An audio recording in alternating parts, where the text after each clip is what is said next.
जब YouTube शुरू किया था तो बहुत सारे ऐसे कमेंट्स भी आते थे और आस पड़ोस के लोग जानने वाले कि यार ये टीचिंग क्या कर रहे हो तुम, कुछ अलग सा पढ़ाओ, कुछ नया बनाओ, व्लॉगिंग कर सकते हो या टेक की वीडियोस भी बनाई है मैंने शुरू में। लेकिन वही बात है ना कि आप जिस चीज़ के लिए बने होते हैं, जो चीज़ आपको समझ में आती है, उसी चीज़ में आप अपना करियर क्रिएट कर सकते हैं। तो वही हुआ कि मैंने इंग्लिश को फाइनली मैंने पहचान लिया, मैंने कहा ये चीज़ बढ़िया है और फिर मैं इसी रास्ते चल दिया और आज 2.5 मिलियन का प्यार लगभग मिल चुका है।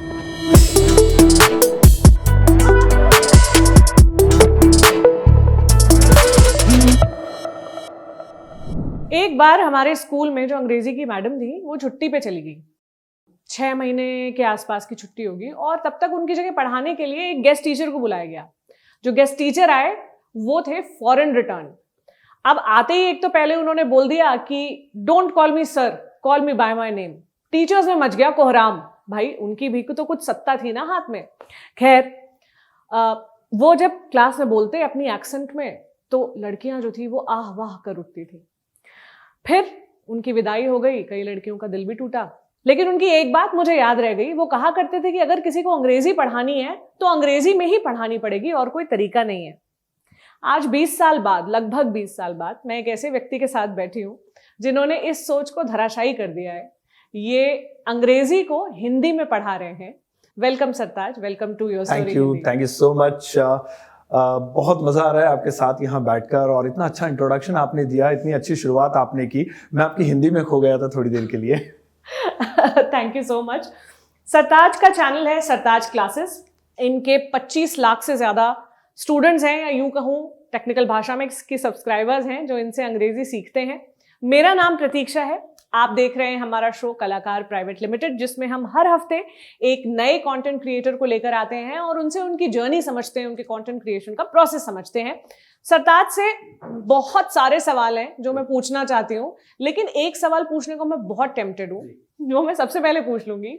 वो ये कि आप जिस एनर्जी से पढ़ाते हैं, आप बिल्कुल आप ही आप दिखते हैं वीडियोज में, और आप लाउड एंड क्लियर बोलते हैं, हैंड जेस्चर्स है, बॉडी मूवमेंट्स है। सो आप रियल लाइफ में भी वैसे हैं या फिर ये एक पर्सोना है जो आपने वीडियोस के लिए ये एक रूप धारण किया है? नहीं, मैं बिल्कुल रियल लाइफ में तो बिल्कुल भी वैसा नहीं हूँ। मैं नॉर्मल लोगों की तरह जैसे आप बात करती हैं वैसे ही करता हूँ। लेकिन हाँ, वीडियोस बनाते टाइम एक चीज़ का ध्यान रखता हूँ कि अगर टीचर में एनर्जी होगी तो उसके स्टूडेंट्स में उतनी ही एनर्जी आएगी, उतना ही ध्यान लगाकर वो सुनेंगे।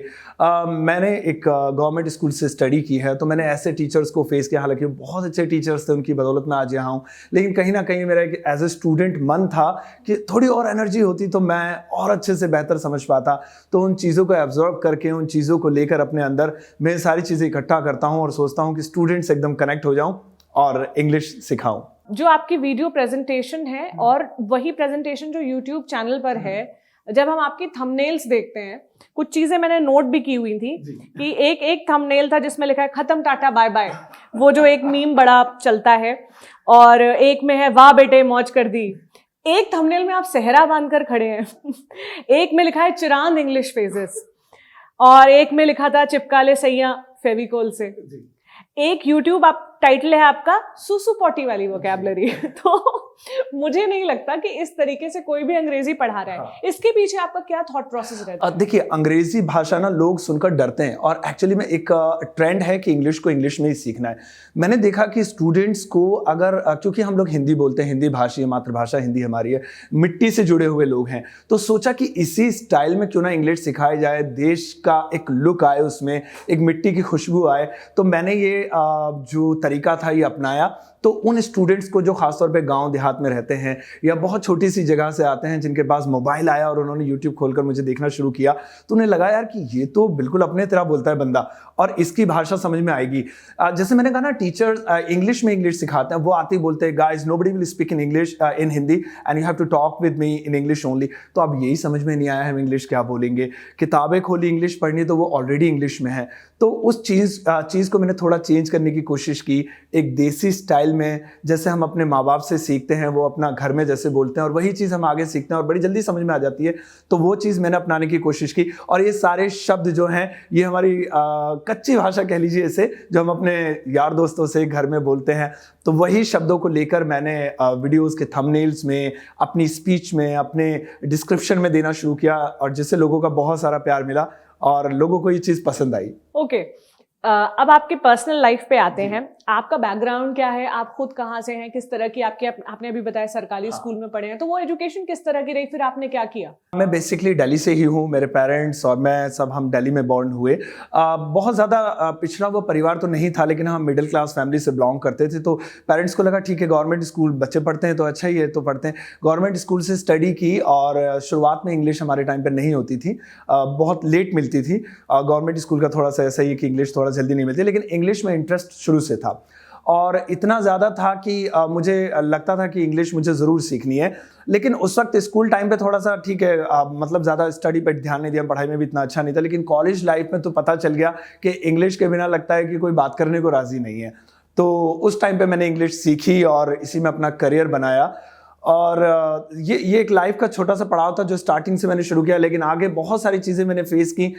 इंग्लिश आने की वजह से अच्छी सैलरी भी मुझे मिली, बहुत सारा, और मुझे लगता नहीं था कि मैं अपना करियर पता नहीं किस फील्ड में बना पाऊंगा, लेकिन इंग्लिश की बदौलत मैं उस फील्ड में अपना करियर बना पाया और लोग आज इसी की वजह से मुझे प्यार करते हैं। आपने जो भी अभी अपना बैकग्राउंड बताया और मिडिल क्लास फैमिली, तो ऐसी फैमिलीज में बहुत ज़्यादा प्रेशर ये होता है स्पेशली बॉयज़ पर कि डॉक्टर बनो, इंजीनियर बनो, कोई प्रोफेशनल कोर्स करो। उस टाइप का प्रेशर आप पर नहीं था? आप लैंग्वेज टीचिंग में? प्रेशर था, लेकिन क्योंकि मैं पढ़ाई में ज़्यादा अच्छा नहीं था तो फिर फाइनली पेरेंट्स ने कहा यार कुछ नहीं तो कम से कम जॉब तो करो। मैंने बहुत अलग अलग जगहों पे जॉब की ट्राई किया, लाइक कॉल सेंटर्स में, BPOs में, अलग और कई कंपनीज में मैंने जॉब के लिए जॉब की मैंने। और वो प्रेशर तो ऑब्वियसली था और लास्ट में आके वो प्रेशर बहुत ज़्यादा बढ़ जाता है जब कहते हैं शादी कौन करेगा ठीक है नहीं, तो प्रेशर था। लेकिन फिर अचानक से मुझे कुछ लगा कि शायद मैं इस फील्ड के लिए बना हूँ, और जब मैं इस फील्ड में आया तो मुझे काफ़ी ज़्यादा लोगों का प्यार मिला। और ये टीचिंग एक ऐसी फील्ड है जहाँ पर आप आते हैं तो ना सिर्फ आप अर्निंग कर रहे होते हैं बल्कि एक तरह से देश की सेवा कर रहे होते हैं, क्योंकि यू आर अ टीचर।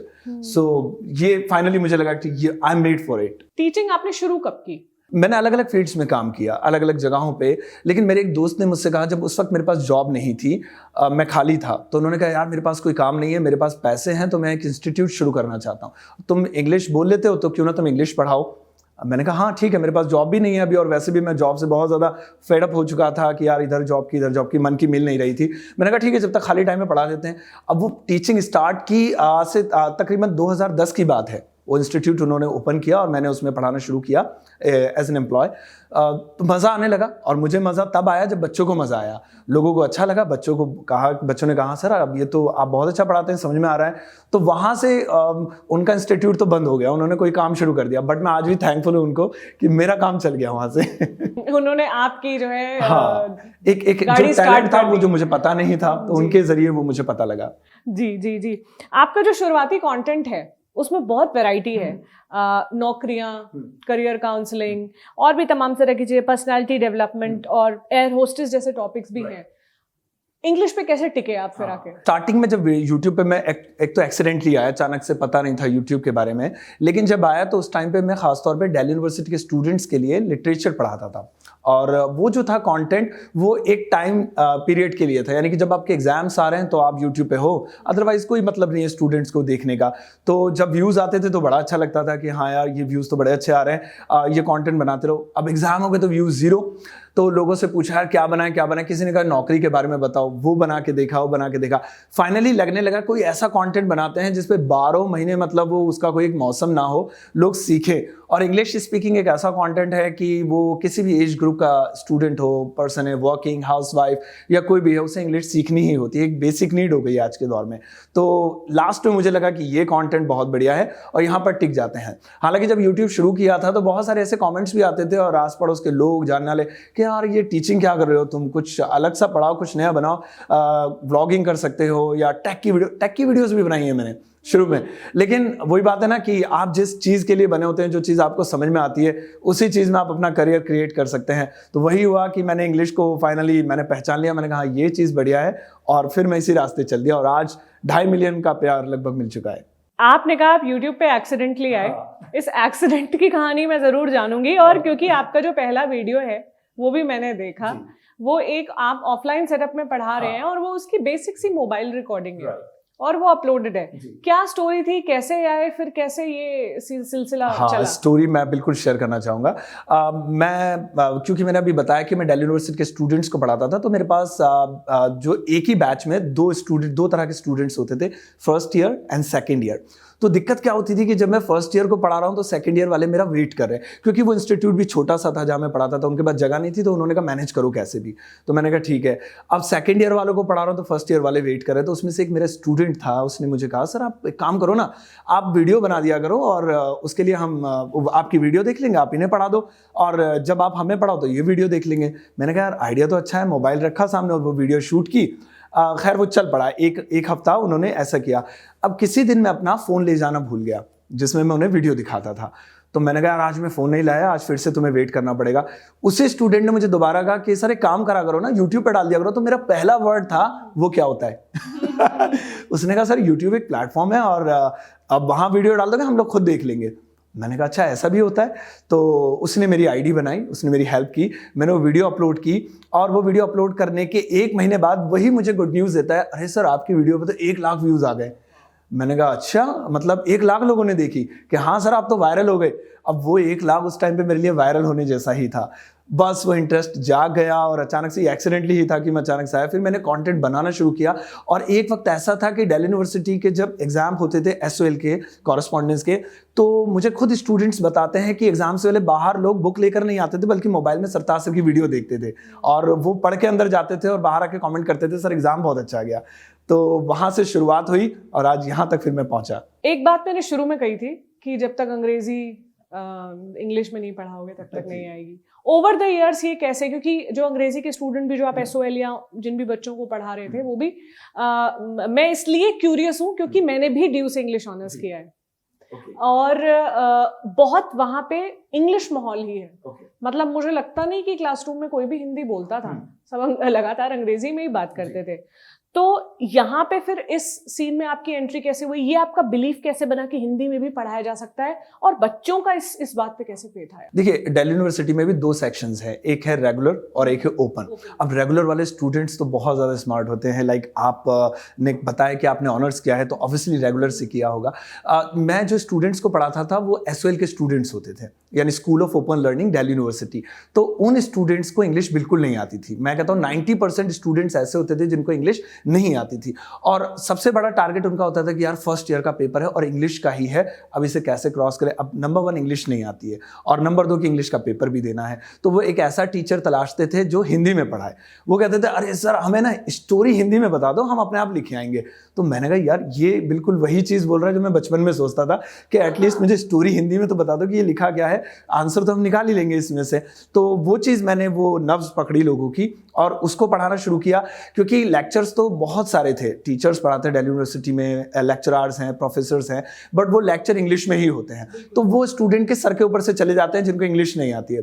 तो वहाँ पर मैंने एक की पॉइंट का काम किया कि लोगों को लगा कि ये वो चीज़ है जिसको हम तलाश रहे थे, तो वहीं से मैंने ये शुरुआत की। आपने अभी अपना भी स्ट्रगल मेंशन किया कि आप बचपन में सोचते थे कोई मुझे ऐसे बता दे। आपका स्ट्रगल कैसा रहा अंग्रेजी के साथ, आपका रिश्ता कैसा रहा? अंग्रेजी के साथ मेरा रिश्ता बहुत लड़ाई झगड़े वाला रहा। शुरुआत में तो मेरा स्कूल लाइफ में तो मुझे बिल्कुल भी इंग्लिश नहीं आती थी, लेकिन जब कॉलेज लाइफ में गए तो थोड़ा सा मैंने देखा कि बॉयज जो इंग्लिश बोल पाते हैं उनकी तरफ ज्यादा अट्रैक्ट होती हैं गर्ल्स। ये उस टाइम का फैक्ट था। मुझे लगता था कि यार मतलब कि मैं कॉलेज जाऊंगा तो एक बड़ी अच्छी लाइफ होगा। अब वहां जाके पता चला कि आपको इंग्लिश नहीं आती, लोग आपसे बात करने को राजी नहीं है, लोग इंग्लिश में बात करते हैं। अब पिज़्ज़ा भी ऑर्डर करना है तो वहाँ जाके वो वर्ड्स नहीं आते हैं कि जी सीजनिंग क्या होती है या चीज़ बर्स्ट कर दो या ये कर दो, अब कुछ अता पता नहीं था।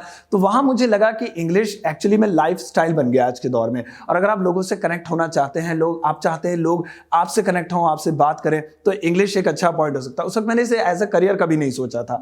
तो एक पर्सनैलिटी डेवलपमेंट के लिए मैंने इंग्लिश को सीखा और अलग अलग टीचर्स के पास में गया, लेकिन प्रॉब्लम वही आ रही थी कि वहाँ पर जैसा मैं चाहता था, एक जैसे कि क्योंकि मैं एक बेसिक स्टूडेंट रहा, पढ़ाई में कमजोर स्टूडेंट रहा, तो वो टीचर्स मुझे नहीं मिल पाए कि जैसा मैं चाहता था। तो किसी तरह मेहनत करके, कुछ टीचर्स की मेहनत रही, कुछ मैंने सेल्फ स्टडी की, वो करके फिर मैंने सोचा यार जो टीचर्स मुझे जैसे नहीं मिल पाए मैं बन के दिखाऊंगा और मैं कोशिश करूंगा लोगों को उसी स्टाइल में पढ़ाऊं जैसा मैं चाहता था। इंग्लिश बहुत इंपॉर्टेंट है अभी भी, बट उसके कंपैरिजन में लोग अब अपनी रीजनल भाषाओं को लेके एम्बैरेस्ड नहीं है, नॉट एनी मोर। अब लोग अपनी रीजनल भाषाओं को एम्ब्रेस कर रहे हैं। मैं देखती हूँ कि कई लोग बिहार से जो हैं वो विदेश में जाके भोजपुरी बोलते हैं, कई यूपी के लोग हैं, एमपी के लोग हैं, राजस्थान के लोग अपनी अपनी भाषाओं को लेकर बहुत कंफर्टेबल हो रहे हैं। ऐसे में आपको लगता है कि इंग्लिश का अभी क्या रोल है, एट दिस टाइम क्या इंपॉर्टेंस है? प्रतीक्षा, बहुत अच्छा सवाल आपने पूछा और इस कॉन्वर्सेशन के माध्यम से मैं बिल्कुल अपने दिल की बात यहाँ पर रखना चाहूँगा। देखिए, जो हमारी जो मदर लैंग्वेज होती है, वो चाहे भोजपुरी हो, चाहे मराठी, बंगाली, हिंदी, वो हमेशा उसका एक अपना रुतबा रहता है। इंग्लिश जब हम सीखते हैं, मुझे बहुत सारे क्रिटिक्स ऐसे हैं जो कमेंट्स करते हैं, अंग्रेज़ी सिखा रहा है, हिंदी को मतलब वो नहीं दे रहा है, और अंग्रेज़ बनाएगा, अंग्रेज़ चले गए, अंग्रेज़ी छोड़ गए। बहुत सिंपल सी बात है कि हम अंग्रेज़ी सीख कर भी अपने देश की सेवा कर रहे हैं। कैसे? जब हम इंग्लिश सीखते हैं, बड़ी बड़ी एमएनसीज़ हैं, बड़ी बड़ी कंपनीज़ हैं, अपॉर्चुनिटीज़ निकलती हैं, जॉब्स मिलती हैं।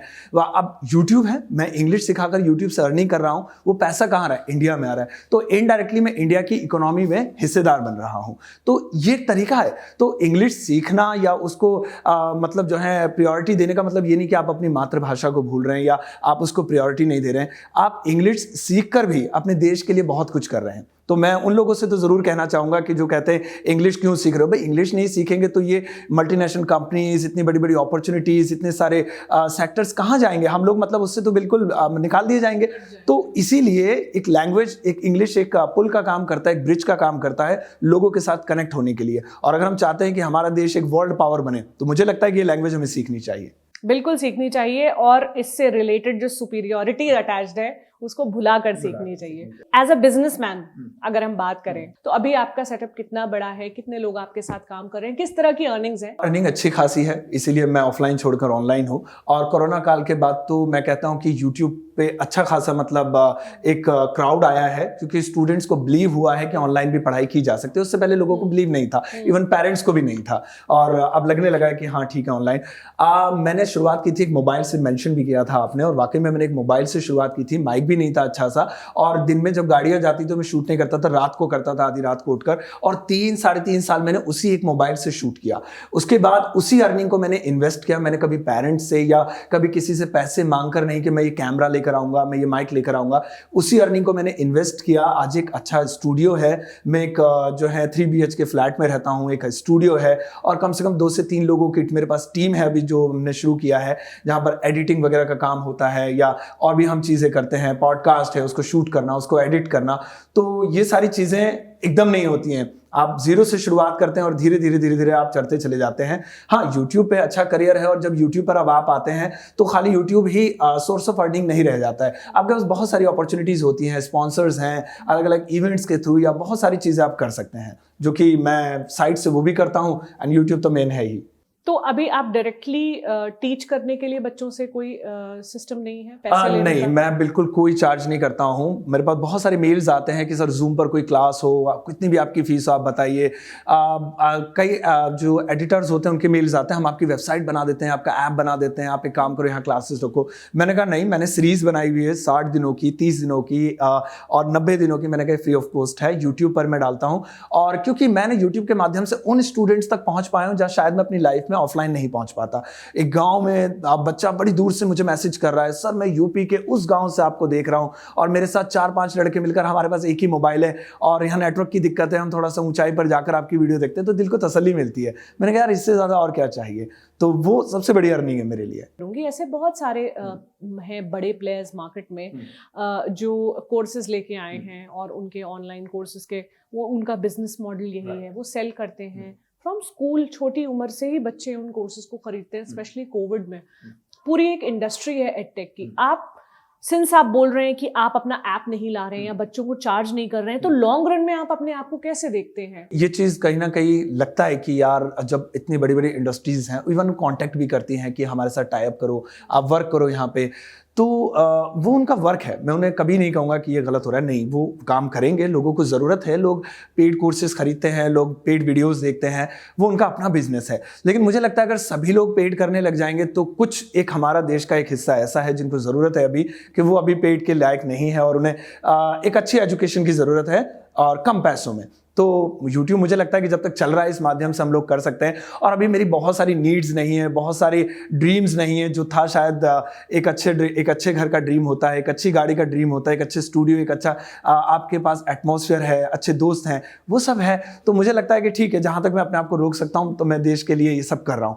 हाँ, अगर आगे ऐसी अपॉर्चुनिटीज़ मिलती हैं तो ईश्वर ने माइंड दिया है, कुछ ऐसा मैं सेटअप करने की कोशिश करूँगा जो कोर्सेज सेल तो हों लेकिन उन स्टूडेंट्स तक भी अच्छा खासा फायदा पहुँच सके जिनको एक्चुअली में नीड है। इसके लिए हम कुछ एंट्रेंस एग्जाम या फिर कुछ कॉम्पिटिटिव एग्जाम्स के लिए आप प्रिपरेशन कर सकते हैं कि अगर आप इस तरह का कोई एग्जाम क्रैक करते हैं तो ये कोर्स आपके लिए फ्री हो सकता है। तो हम एक अच्छे टैलेंट को फिल्टर कर सकते हैं और उन तक ये चीज़ें बिना चार्ज के या बहुत कम चार्ज तक पहुंचा सकते हैं। आयशा दिखती हैं कई वीडियोस में, आपकी साहबजादी हैं। हाँ। उनको वीडियोस में कैसे इंट्रोड्यूस करने का मन बना? दो वजहों से मैं बताना चाहूँगा। एक तो ये कि हम ऐसे समाज में रहते हैं, मैं सभी लोगों को नहीं कहूँगा, ऐसे समाज में रहते हैं जहाँ पर लड़कियों को लेकर ना हम बहुत ज़्यादा टेंशन में शुरू से ही हो जाते हैं कि आगे की इसकी लाइफ कैसी होगी, कैसा घर मिलेगा, और अभी से इसको पढ़ाओ लिखाओ। तो मैं चाहता हूँ वो अभी से अपनी एक फेस वैल्यू बनाए, अपना एक नाम कमाए, और दूसरा कि वो समाज में दबके ना रहे। तो दो वजहें थी ये उसको यूट्यूब पर लाने के लिए। और ये शुरुआत हुई तब जब कोविड पीरियड आया तो उसके स्कूल्स नहीं थे, तो वो घर पर थी। तो मैंने कहा इसको खाली टाइम में बैठाना, क्योंकि वीडियो गेम खेलना सारा दिन या वो यूट्यूब वीडियोस देखती रहती है किड्स वगैरह की। तो मैंने कहा इसको एक काम करते हैं, अपने साथ इन्वॉल्व करते हैं। शुरुआत में थोड़ी दिक्कत हुई, नानूनी, लेकिन अब उसको इतना इंटरेस्ट आने लग गया है कि वो खुद कहती है पापा कैमरा उठाओ, मैं व्लॉग शूट करूंगी, मैं वीडियोस बनाऊंगी। और अपने आप को एक सहारा महसूस होता है। शायद वो सहारा मैं किसी बेटे से महसूस नहीं कर पाता जो मैं आयशा से महसूस करता हूँ। लगता है यार कि यूट्यूब पर मेरे बाद मेरा काम संभालने वाला कोई है। तो एक तो मैं चाहता था उसका फ्यूचर सिक्योर हो, अपनी एक पहचान बनाए, अभी से इस फील्ड में रहेगी तो उसको अच्छा लगेगा कि हाँ मैं ये कर सकती हूँ, मेरे पापा का बिजनेस है जो मैं संभाल रही हूँ। और अपने आप को भी कहीं ना कहीं दिल में लगता है कि यस कोई है आपके पीछे जो आपका काम कर सकता है। लोगों का कैसा रिएक्शन आता है उन्हें टीवी शुरुआत में वीडियोस में देखते हैं? हाँ, शुरुआत में थोड़ा लोगों का तो बड़ा अच्छा रिएक्शन रहता है। मेन होता है कि रिलेटिव्स, आपके घर वाले कहते हैं अरे ये क्या करवा रहे हो लड़की से, ये अभी पढ़ने की उम्र है इसकी, अभी छोटी है, आप जरूर जबरदस्ती वीडियो बनवाते होंगे, आप ये करवाते होंगे। लेकिन वही है कि अगर आप कुछ करना चाहते हैं तो ऐसी चीज़ों के इस कान से सुनकर इस कान से निकाल देना चाहिए। आज वही लोग फ़ोन करते हैं कि वो हमारे यहाँ कोई लोग आए हुए हैं, वो आयशा के फ़ैन है, प्लीज़ भेज दो, एक सेल्फी लेनी है। तो प्राउड फील होता है। मूविंग फॉरवर्ड, एक आप आई एम श्योर बहुत सारे बच्चे आपको फोन करते हैं, आप उनके जीवन में एक बहुत इंपॉर्टेंट प्लेस रखते हैं। आपके ऐसे कौन से कुछ टीचर्स हैं, क्या आप उनके बारे में मुझे बताना चाहेंगे? हाँ। जिनके बारे में आप कह सकते हैं इन्होंने मुझे बनाया? मेरे इंग्लिश की फील्ड में तो मुझे कोई ऐसे टीचर मेरे नहीं रहे जिनसे मैंने काफ़ी, क्योंकि मैंने इंग्लिश को काफ़ी सेल्फ स्टडी करके सीखा। लेकिन हाँ, मेरी मैथ्स बहुत वीक थी और मुझे नहीं लगता था कभी मैं मैथ्स में अच्छा हो पाऊंगा, क्योंकि मैथ्स एक ऐसा सब्जेक्ट है शायद लगभग सभी स्टूडेंट्स उससे डरते हैं, और जो नहीं डरते हैं तो मेरी नज़र में जीनियस हैं। तो मेरे एक टीचर थे गुरुदेव शर्मा सर, तो वो एक टीचर थे जिनके पास जाकर मुझे लगा कि गुरु किसे कहते हैं। और उनके पास मैं जब अर्ली मॉर्निंग जाता था और उनके पैर छूकर मैं उस क्लास की शुरुआत करता था, और वहाँ पर मैंने अपनी मैथ्स को अच्छा किया, इम्प्रूव किया, और उन्हीं की बदौलत मैं अपने 11th और 12th को क्लियर कर पाया। तो हाँ, मैथ्स के लिए मैं उनको कभी नहीं भूल सकता, और शायद वो मेरे लाइफ के मेंटोर रहे, मैं उन्हें हमेशा मिस करता हूँ। लास्ट क्वेश्चन, बहुत ज़्यादा मैं इसको खींचूंगी नहीं। अगर आपको टिप्स देनी हो उन लोगों को जो अंग्रेजी के साथ स्ट्रगल कर रहे हैं, तो वैसे तो आपके बहुत सारे एजुकेशन वाले वीडियोस हैं, बट अगर मैं बोलूं कि एक मुझे छोटा कैप्सूल चाहिए एडवाइस का, तो वो क्या पॉइंट्स होंगे, दो चार जो? बिल्कुल, मैं एक छोटी सी टिप ज़रूर देना चाहूँगा जो मैंने अपनी लाइफ में एक्सपीरियंस किया है।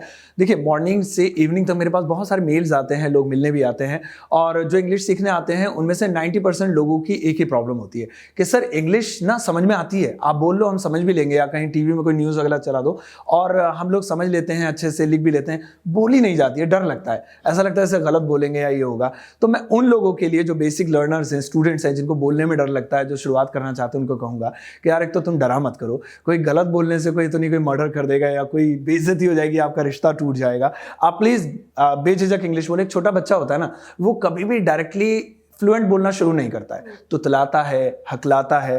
पेरेंट्स उसको कभी नहीं डांटते हैं कि अरे चुप हो जाओ, अभी हकला रहे हो, अभी जब सही बोलोगे तब बोलना। तो ऐसे इंग्लिश है, ऐसा कभी नहीं होने वाला है कि आपकी सुबह आँख खुलेगी और आप बोलोगे mom I want breakfast and this and that. आप टूटा फूटा बोलोगे, वही पहली सीढ़ी है। दूसरी चीज़ कि इंग्लिश को कभी भी डायरेक्टली मत बोलिए, पूरा प्रॉपर आप इंग्लिश में बोलने की कोशिश करेंगे तो ऑब्वियसली ब्रेक होगा, आपको हेजिटेशन होगी, आपको लगेगा यार मैं इंग्लिश में स्लिप हो गया, ये हो गया। आप अंग्रेजी के शब्दों को मिक्स करके बोलिए। दिल्ली की लड़कियाँ इसमें बहुत एक्सपर्ट होती हैं, वो क्या करती हैं कि हिंदी में प्रॉपर बात करेंगी बट इंग्लिश के शब्दों को मिक्स करेंगे उसमें। अब भैया एक्चुअली मेरे को नेक्स्ट स्टॉप तक जाना है, नहीं नेगोशिएबल नहीं है प्राइस, तो वो बड़ा मुझे वहाँ से ना ये चीज़ें मिली कि यार ये एक अच्छा आइडिया है इनका कि इंग्लिश पूरी बोलनी भी नहीं है और अंग्रेजी के शब्दों को डाल देना, सामने वाले पे एक भ्रम बन जाता है कि हाँ इसे इंग्लिश आती है। तो ये मैं अपने स्टूडेंट्स को हमेशा कहता हूँ, अंग्रेजी के शब्दों को मिक्स कीजिए और टूटा फूटा भी आप बोलते हैं तो डरिए मत, बस बोलिए। ढेर सारी प्रैक्टिस करिए। और ये इंटरव्यू आपको कैसा लगा हमें कमेंट बॉक्स में ज़रूर बताएं। अगर कोई राय है आपके पास, कोई सुझाव है, तो आप ज़रूर अपनी राय कमेंट बॉक्स में ऐड कर सकते हैं। हमारे चैनल को आप सब्सक्राइब कर लीजिए ताकि इस तरह के जो इंटरव्यूज़ हैं, वीडियोज़ हैं, आपको मिलते रहें। और फिर मिलेंगे आपसे अगले हफ्ते। शुक्रिया।